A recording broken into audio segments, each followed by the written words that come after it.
11 years. It's been 11 years since the last mainline 2D Mario game, and who knows how long it's going to be until we get Odyssey 2. Anyway, here's my review for Super Mario Bros. Wonder.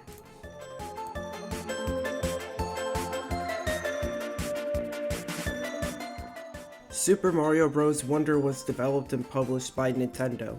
Instead of taking place in the Mushroom Kingdom like the games normally do, Wonder now takes place in the Flower Kingdom. Mario and friends were invited by this dude, Prince Florian, but Bowser steals this thing called a Wonder Flower and turns himself into a castle. Funniest shit I've ever seen. Now everyone has to save the day in typical Mario fashion. It's about as cookie-cutter generic of a story as it gets, but that's to be expected for a 2D Mario game. The story just serves as fluff in the background while we're exploring the different worlds. There are neat little tidbits to be seen and heard when exploring, like the talking flowers, who are honestly not as annoying as I thought they would be. All the main characters, however, are just enough. Or should I say, Kenuff. Before you click off, just let me review the gameplay.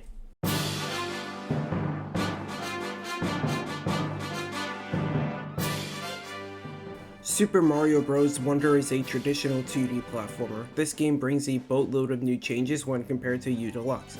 For starters, you have 8 playable characters to choose from: Mario, Luigi, Peach, Daisy, Toad, Toadette, Yoshi, and Nabbit.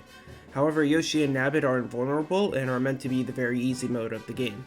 There are also 3 new power-ups: the Bubble Flower, which lets you blow bubbles to defeat your enemies or create new platforms, the Drill Mushroom, letting you drill through the ground and ceiling, and the Elephant Fruit, which turns you into an elephant. Funniest shit I've ever seen. Occasionally inside a level you'll find a Wonder Flower. Interacting with the flower will transform the level significantly, such as adding sentient pipes, starting a stampede sequence, or making the piranha plant sing.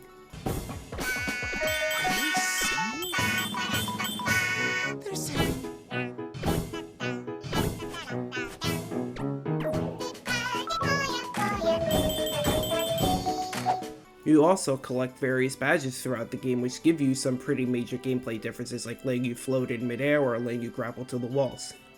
The gameplay here is just amazing. It's a complete turnaround of everything we've come to expect from the 2D Mario games.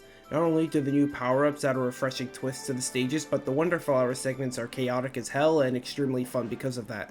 The level design itself is also great, since each one feels different, not just between each other, but also for 2D Mario standards.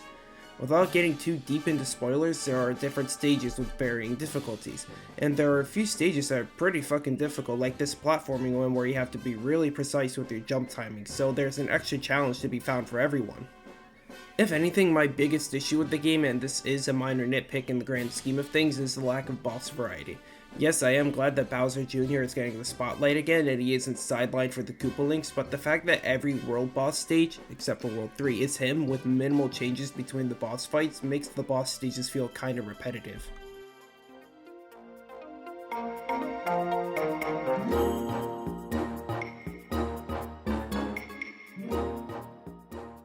The performance of this game is pretty much what you'd expect for a first-party Switch game, because unlike certain Switch ports of fighting games, this game was built specifically for the Switch. So the performance is great, but nothing to write home about because it's to be expected. Because of that, I'll talk about a few other non-performance related aspects. The soundtrack is genuinely amazing. I get this whimsical feeling when I'm in a stage and I hear the background music, whether that be the songs from the murky swamps, vibrant plains, or high above the clouds. This sentiment also extends to the general sound design. Everything, and I mean everything, either has its own discernible jingle or, like jumping, a simple sound effect that actually elevates you and makes the jump feel more impactful.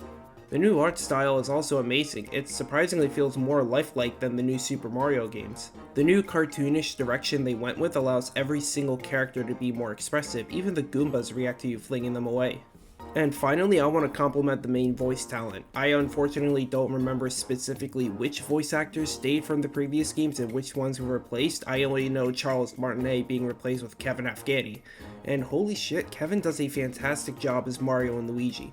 If you listen to all the voice lines for them specifically, they do sound a bit higher pitched than Charles, but the general tone of Mario and Luigi's expressions are the same. The rest of the VAs also do a great job with their respective characters. Super Mario Bros. Wonder is a massive step in the right direction. The new Super series was starting to get pretty stale, no thanks to U Deluxe, but Wonder brought some much needed life back into the series. For 2D Mario standards, it's incredibly unique and creative and definitely worth the time. Super Mario Bros. Wonder is available exclusively on the Nintendo Switch. It's also only available for $60 unless you get a discount or there's no additional deluxe version of the game.